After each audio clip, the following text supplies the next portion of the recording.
Eu que sempre fui um apaixonado desde a infância pelo cavalo, que viva o quarto de milha, viva o cavalo e viva a BQM. Infelizmente foi o resultado que para a maioria de nós foi indesejado. Com movimentos criminosos que serão combatidos e os responsáveis apurados e responsabilizados sob a pena da lei. A imunidade parlamentar nas redes sociais ou na tribuna do Congresso Nacional não pode ser usada para ocultar, proteger crime nem criminoso.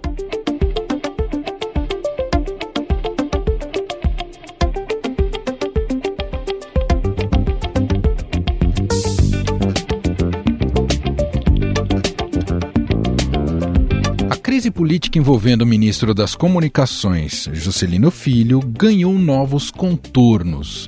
Antes, era o passado do deputado que o condenava. Agora, o presente, como ministro, também o condena. Juscelino até devolveu o dinheiro das diárias recebidas do governo irregularmente para cobrir despesas de uma viagem a São Paulo. Se isso será capaz de estancar a crise, ainda é muito incerto. Afinal, em nome da governabilidade e para não perder o apoio do União Brasil, partido de Juscelino, Lula tem tratado o assunto com parcimônia maior do que gostariam seus aliados. Mas não é apenas com esse problema que Lula precisa lidar. A relação com os militares das Forças Armadas ainda patina. Em áudio vazado do atual comandante do Exército, general Tomás Paiva, é dito que a vitória do petista nas urnas foi indesejada para a maioria dos fardados e que, infelizmente, ocorreu. Logo que a notícia foi publicada, o militar ligou para o ministro da Defesa, José Múcio Monteiro, e afirmou que a fala foi tirada do contexto. Nos bastidores, auxiliares de Lula disseram ao Estadão que o governo terá trabalho além do esperado para se aproximar das Forças Armadas.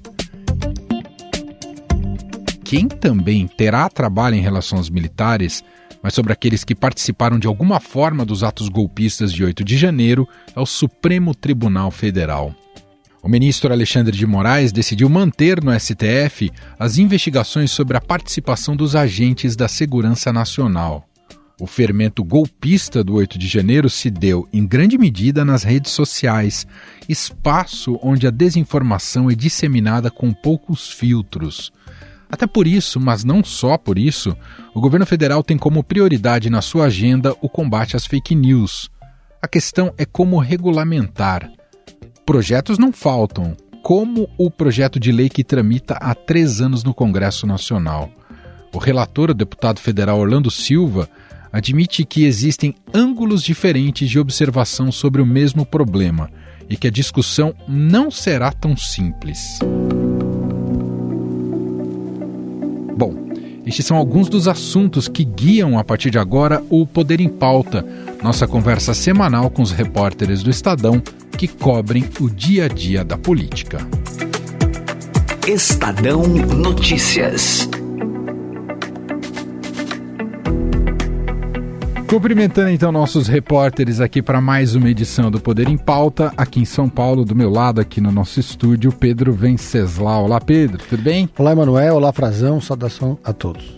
E diretamente de Brasília, Felipe Frazão, também a postos. Oi, Frazão, como vai? Olá, Emanuel, olá, Pedro, como vão vocês? Um prazer voltar a conversar com os dois. Muito bem. A gente começa o nosso Poder em Pauta, essa edição do Poder em Pauta aqui, segmento dentro do Estadão Notícias, falando um pouco sobre a crise que envolve União Brasil na base do governo federal, na base do governo do presidente Lula. O foco central dessa crise se refere ao ministro das Comunicações, Juscelino Filho. O Estadão vem revelando uma série de reportagens, primeiramente relacionadas ao seu passado como deputado federal, no mínimo controversas, primeiro ligadas ali ao uso do orçamento secreto, e a mais recente revelação dessa semana, e que aí no exercício do cargo, de fato, de ministro das Comunicações, quando utilizou aviões da FAB para participar de eventos privados, foi participar ali de leilões de cavalo. O ministro Juscelino Filho é um amante dos cavalos, do quarto de milha,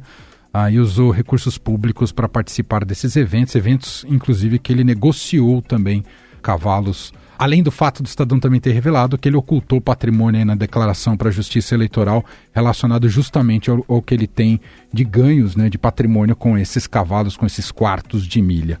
Bom, aqui tem um foco de crise importante que o União Brasil tem gerado para o governo federal. Quero colher inicialmente de você, então, Frazão, um pouco de como isso está mexendo aí com o governo e a inabilidade do governo de lidar com isso até aqui também, Frazão. Eu acho que não é uma inabilidade, né, Pedro e Emanuel? Eu diria o seguinte, o governo Lula está num silêncio conveniente nesse momento.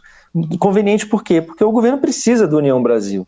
O Juscelino é deputado do União Brasil, é deputado federal da bancada do Maranhão, é um deputado que tem relações amplas com outros integrantes do governo, conhecido, com outros integrantes da base, mas o União Brasil tem uma bancada de 59 deputados, né, contando com ele, que é fundamental para o governo e que pode vir a fazer uma federação, ou seja lá, como for a solução que eles vão dar, mais um projeto de união com progressistas, pode vir a se tornar uma bancada ainda maior, a maior da Câmara.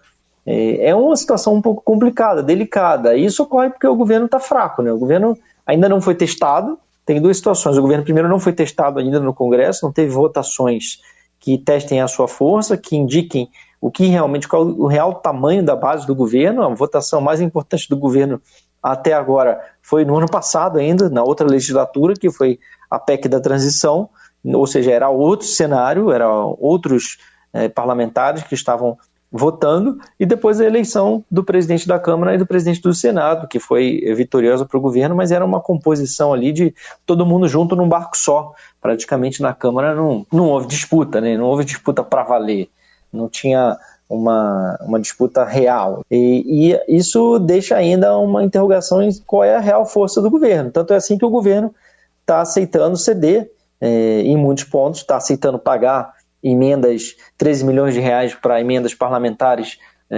dos parlamentares que, em tese, eles inventaram essas emendas porque, pela lei, eles não teriam direito a essa emenda nesse ano, e aceitou abrigar 3 ministros indicados por um partido.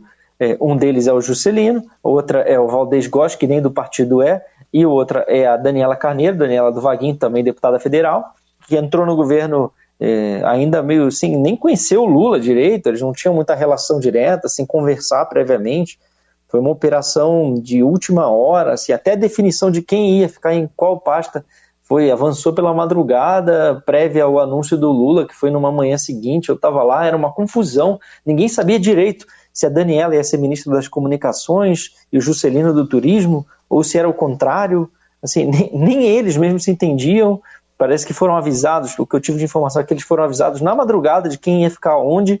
A coisa se inverteu, né, na madrugada, e isso leva a casos como esse, o Lula cedendo espaços para indicação política, tendo que conviver com o ministro com esse currículo que o Estadão está revelando, né? E de lá para cá a gente viu que tem várias outras frentes contestáveis, no mínimo, que precisam ser mais bem explicadas, né? Do ministro Juscelino, ministro já sob suspeita prévia, inclusive ao cargo, e agora, como o Estadão revelou, no cargo, usando de forma fora das regras que prevêem um avião da Força Aérea Brasileira, recebendo diárias para dias em que ele não trabalhou. Agora tem a ocultação, né, do cavalo, dos cavalos que ele tinha, os cavalos de raça. Que viva o quarto de milha, viva o cavalo! E não foram identificados na declaração da Justiça Eleitoral. O Lula deu uma declaração recentemente também, falando sobre esses casos, disse que mandou o Padilha se explicar e tudo mais. Eles estão dizendo que, por enquanto, nada, fundamentalmente o governo está fazendo uma defesa, né? Uma defesa do Juscelino, da Daniela, principalmente do Juscelino, hoje que está em muita evidência, os casos são muito mais concretos, porque precisa do apoio da União Brasil, né? Esse apoio que ainda é muito incerto, tanto é que metade da bancada está assinando um pedido de CPI dos atos de 8 de janeiro, que é uma CPI que o Lula já disse que não interessa ao governo, e não precisa dessa CPI, que essa CPI acaba pautando a atividade do Congresso, atrapalha a agenda do governo no Congresso. É arriscada também, porque está sendo proposta e vai ser dominada, talvez, pela oposição. Metade do União Brasil está lá. Pedro, quero te ouvir um pouco também sobre esse caso. O governo contrata uma crise justamente apostando nesse futuro na base congressual, que ainda não foi testada para valer, mas apostando que esses votos serão importantes no futuro. Mas o tamanho do desgaste está valendo a pena, Pedro? O governo calculou que não é o melhor momento para brigar com a União Brasil. Eles querem fazer um teste, inclusive, para saber até onde eles podem contar. Esse teste ainda não foi feito. E também o governo não quer abrir um precedente tão cedo, porque se ele manda um ministro embora agora, com uma investigação que não foi concluída, enfim, tem uma denúncia concreta, pesada, que foi feita, mas o governo ainda acha que tem que esperar um pouco, porque ao contrário do que a Dilma fez no seu segundo mandato, quando ela fez uma faxina ética, aquela faxina ética custou muito caro politicamente falando para a Dilma. Ela perdeu completamente o apoio que ela tinha no Congresso Nacional. Então o Lula está longe de querer fazer qualquer faxina ética. Então ele está absorvendo essas críticas nesse momento com essa estratégia. Agora, a União Brasil está em vias de entrar numa guerra fratricida enorme, assim que o ACM Neto voltar das suas férias, do seu retiro no exterior. Porque o ACM Neto, ele lidera essa ala DEM, do partido que nasceu da fusão do União Brasil com o PSL. E, por outro lado, a ala que negocia com Lula, que é a ala do Davi Alcolumbre e do Luciano Bivar, ela vai se comprometendo cada vez mais. Hoje saiu a notícia que no Amapá, quando era governador, o Valdez Góes, que agora é ministro, indicado pelo Alcolumbre, ele contratou uma firma de um suplente do Alcolumbre. Matéria hoje do jornal O Globo revela que no último dia de mandato, o Valdez Góes anunciou uma obra imensa de asfaltamento no estado do Amapá e contratou o suplente, e logo, pouco tempo depois, foi indicado como ministro do Lula pelo Alcolumbre. O Alcolumbre também é o padrinho das outras duas indicações do partido, mas a bancada na Câmara, majoritariamente, já avisou que não vai votar com o governo. Inclusive, eles vão lançar um manifesto anunciando isso. Então, o Lula quer esperar para ver. Então, essa primeira votação vai ser o divisor de águas da relação com a União Brasil. Claro, e o governo tem desafios importantes para esse ano de 2023, que vai depender muito, né, da construção, da consolidação dessa base, tanto na Câmara quanto no Senado Federal.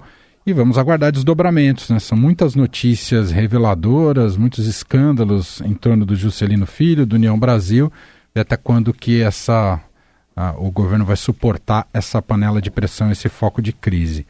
Tem uma questão aí, o Pedro me lembrou de algo que eu acho que é relevante. Quando ele fala do Lula estabelecer uma linha de corte, né, uma régua similar à que a Dilma fez, uma faxina ética no governo, né? De fato, se ele demite ou força a saída agora, pedido de renúncia, algo do tipo do ministro, o Juscelino passou essa semana em Barcelona, foi nesse momento que a gente está gravando, ele foi para Israel, está fazendo um tour com uma base dele, parlamentar, aliados ali, parlamentares, inclusive do União Brasil também, fazendo esse movimento e uma agenda internacional. Ele ainda não voltou para o Brasil para discutir com o presidente esse caso, mas de fato tem essa questão de você estabelecer talvez um critério de corte muito alto, mas é que o próprio Lula já falou sobre isso, né?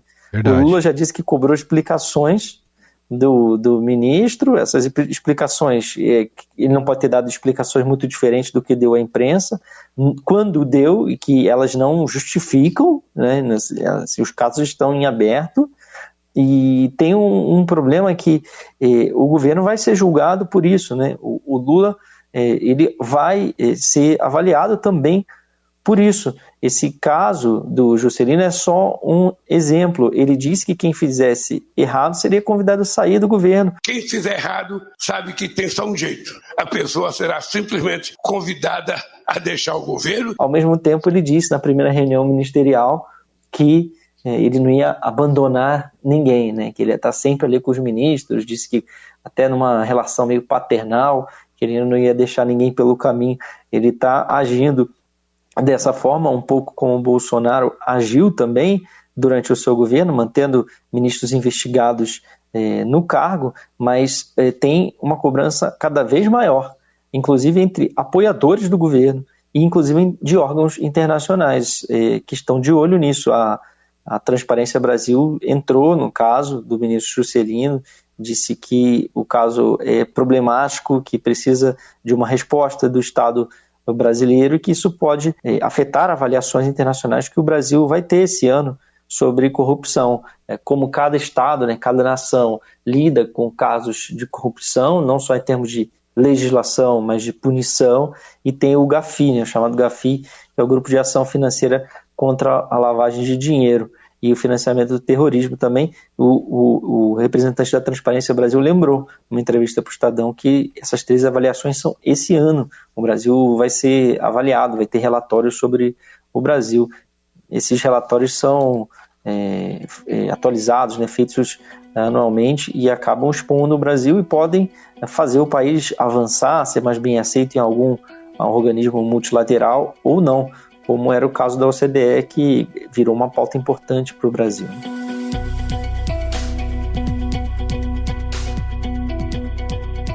Bom, seguiremos acompanhando. Vamos mudar de assunto aqui no nosso Poder em Pauta, com Felipe Frazão diretamente de Brasília, Pedro Venceslau aqui com a gente em São Paulo.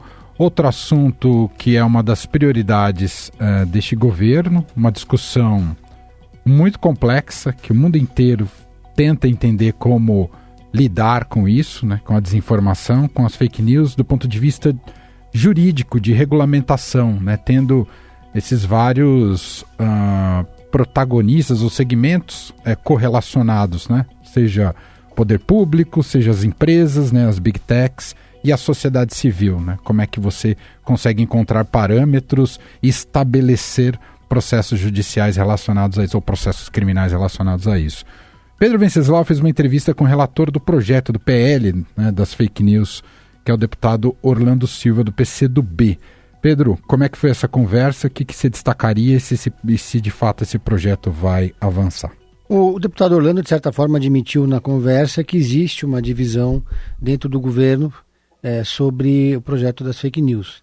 O ministro Flávio Dino da Justiça enviou uma sugestão, mas outras áreas do governo, o Ministério da SECOM, etc., eles têm também interesse em participar desse debate para chegar num texto que pode ser mais ou menos punitivista, mais ou menos, digamos, legalista. Agora, tem uma questão ali que é muito complicada, não só no Brasil, mas no debate sobre as fake news no mundo inteiro, e o Brasil está sendo observado com lupa, porque pode ser uma referência mundial, que é qual é o ordenamento jurídico para a desinformação. Então não há hoje uma definição do que é desinformação, portanto torna-se difícil você criar uma punição para algo que juridicamente não existe. Então eles estão procurando fórmulas para poder estabelecer algumas regras. Uma das ideias no ar é que as plataformas elas sejam punidas se houver impulsionamento ou monetização de conteúdo classificado como fake news ou discurso de ódio. Então, não é se você for lá e publicar um discurso de ódio e faturar com isso, ou a plataforma aceitar esse impulsionamento, a plataforma responderia por isso. A avaliação é que do governo, inclusive o Paulo Pimenta deu uma entrevista dizendo isso, é que é preciso uma legislação perene sobre o caso para não ficar dependendo de decisões pontuais do STF para legislar sobre isso. E também precisa ser uma legislação que haja rápido para tirar o conteúdo.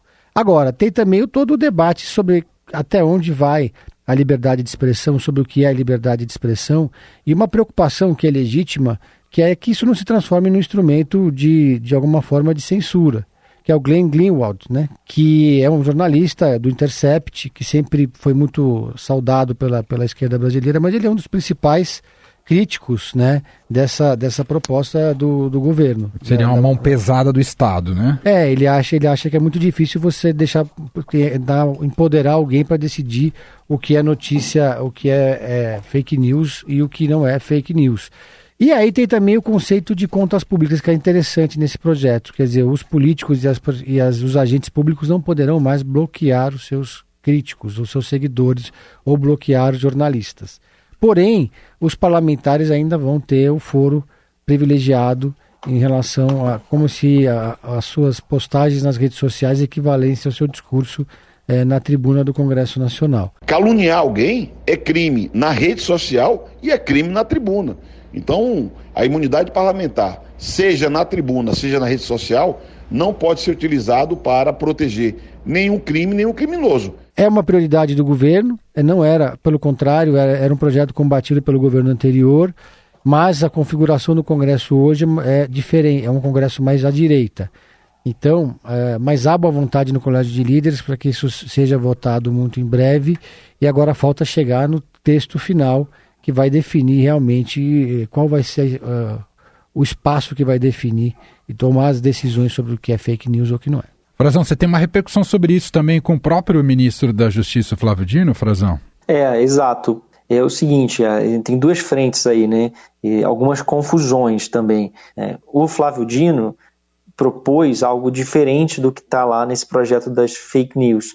Uma coisa é o PL das fake news, projeto de lei que veio do Senado, já está na Câmara sendo discutido há um bom tempo e ninguém nunca chegou ao que é a definição do que é a desinformação, a notícia falsa e o que ele propõe. E outra coisa é o que o governo propôs inicialmente, que era uma medida provisória elaborada, né, gestada ali, criada pela equipe do Flávio Dino, proposta por ele ao presidente, para punição de crimes na internet, que seriam ligados inicialmente a 6 crimes, que a gente pode resumir como crimes contra a democracia, atentados ao Estado Democrático de Direito e de terrorismo, e que não avançaria sobre a definição do que é fake news, sobre se um parlamentar pode ou não bloquear algum seguidor, se o mandato dele, a imunidade parlamentar que está prevista na Constituição e que ele tem na tribuna da Câmara, se ela vale também para os pronunciamentos dele nas redes sociais, que o próprio ministro é contra isso, não entraria nisso. Entraria somente em discursos que são criminosos e incitação a crime nesses 2 pontos, terrorismo e crimes contra a democracia, e que preveria, a previsão dentro da lei era de que se aplicasse o precedente que se abriu no ano passado nas eleições para remoção de conteúdo das plataformas, principalmente de redes sociais, o que já não vale, por exemplo, para o WhatsApp, para aplicativos de mensagem, para o Telegram, e seriam conteúdos publicados que teriam que ser removidos em até 2 horas mediante decisão judicial. O Pedro falou, olha, é um debate internacional, é verdade. Na França, por exemplo, se aplica 1 hora. Quer dizer, é um prazo ainda mais exíguo. Tem uma discussão na União Europeia, você tem discussão nos Estados Unidos. O Lula quer levar essa discussão internacional, eles foram para a Unesco para propor iniciativas, teve gente do Ministério da Justiça, da SECOM. Então tem a SECOM, por um lado, tratando de desinformação, de discurso de ódio. Tem o Ministério da Justiça com um projeto diferente, uma medida provisória para tratar de crimes. Quer dizer, e aí agora parte do Palácio do Planalto não quer que vá adiante uma medida provisória, quer que vá tudo ser discutido, inclusive a proposta dos crimes do Flávio Dino, nesse projeto relatado pelo Orlando Silva na Câmara, no PL das fake news. Então tudo se confunde, né? Isso acaba confundindo o cenário, é difícil de entender o que exatamente o governo está propondo, o que vai subsistir disso tudo. É um assunto muito complexo, o mundo inteiro se debruça sobre isso, o Brasil tentando encontrar uma legislação. Vamos ver se vai ter uma saída, uma priorização e um recado mais claro, né, sobre quais são as intenções em relação a isso. Seguiremos acompanhando também. No último Poder em Pauta, a gente falou sobre uma decisão do Novo que, de alguma maneira, rompia com a trajetória do partido. Tem novidades sobre esse caso só para a gente atualizar, Pedro? Tem sim, aconteceu a convenção, né? Quando a gente conversou, havia ali, conseguir a ata da reunião, então a reunião aconteceu, foi aprovado, conforme a gente já previa. Então, a partir de agora, o Partido Novo pode usar os rendimentos eu atualizei o número, são 106 milhões de reais que estão parados numa carteira de investimento do Banco do Brasil. Então eles vão poder custear o partido. Decidiram também que agora a direção do partido vai receber um salário e quem quiser participar do Novo em disputas, em cargos de direção do partido, agora precisa ter 18 meses de filiação, o que torna mais difícil a renovação partidária. Então o Novo, agora que deixou de ser um partido, não alcançou a cláusula de barreiras, não tem mais acesso a horário eleitoral, participação em debate, nem nada disso, pelo menos vai ter um dinheiro para custear e a sua estrutura nacional para, quem sabe, ressurgir das cinzas em 2024, porém perde a bandeira que tornou o partido a sensação da disputa presidencial de 2018, que era justamente essa, podia dizer que não usava dinheiro público, agora usa. Provavelmente é o nosso último assunto de hoje aqui do Poder em Pauta, um bloco destinado aqui aos militares, decisões importantes, falas importantes que saíram ao longo dessa semana. A primeira foi uma decisão do ministro Alexandre de Moraes, decidiu, isso foi na segunda-feira, que militares envolvidos nos atos golpistas de 8 de janeiro serão processados e julgados pela corte. Depois teve a diretriz do general Tomás Paiva, declarou, agora que ele está no comando do Exército, uma diretriz de atuação, e falou que o Exército deve ser uma instituição, algo que a gente já sabia, mas depois do governo Bolsonaro é importante reforçar. Ele reforçou que o Exército deve ser uma instituição de Estado, apolítica e apartidária.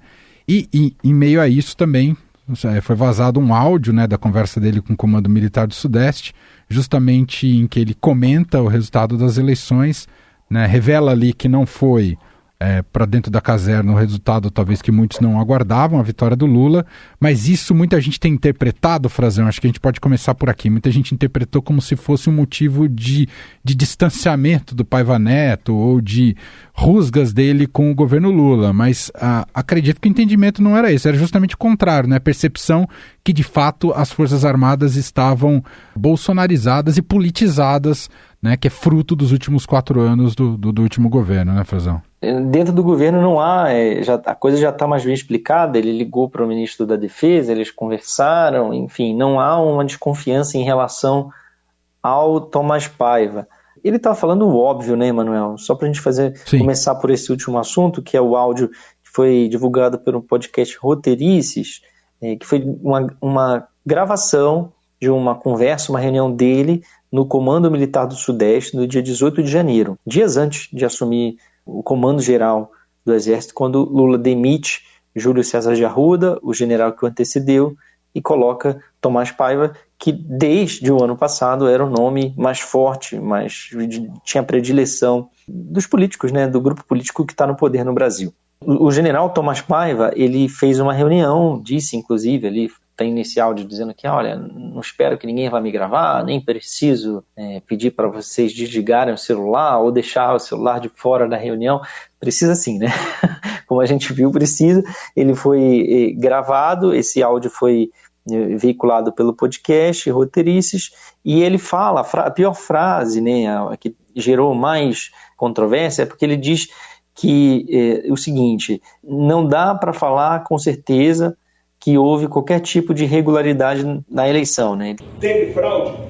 A gente constatou fraude? Não. Está dizendo que as Forças Armadas fiscalizaram o sistema eleitoral, o sistema eletrônico de votação. Ele está reiterando para os comandados dele naquele momento, ali no Sudeste, expondo um pouco o que ele sempre defendeu, aliás, ao longo do ano passado, nos anos anteriores. Ele sempre foi um cara que defendeu essa distância do bolsonarismo mais radical dentro da tropa. Ele diz que não chegaram a nada, que as Forças Armadas não identificaram nenhuma fraude, nada do tipo de irregularidade, mas que, infelizmente, aí é que pega. Infelizmente foi o resultado que, para a maioria de nós, foi indesejado, mas aconteceu. Infelizmente foi o resultado que para a maioria de nós, foi indesejado. Isso foi veiculado externamente agora, mas que todo mundo já sabia que a maioria dos generais, oficiais do Exército, são de direita, são conservadores, optariam por Bolsonaro e não por Lula. A opção deles como cidadão, na hora do voto, era por Bolsonaro. Isso nós todos reportamos muitas vezes. Sim. Então, a frase infeliz é ruim, da forma que ele falou. Ele disse que aquilo está um pouco descontextualizado e tal, mas que ele não sugere, tá Frazão? O Lula. Sugere como se ele concordasse com essa declaração. Exato.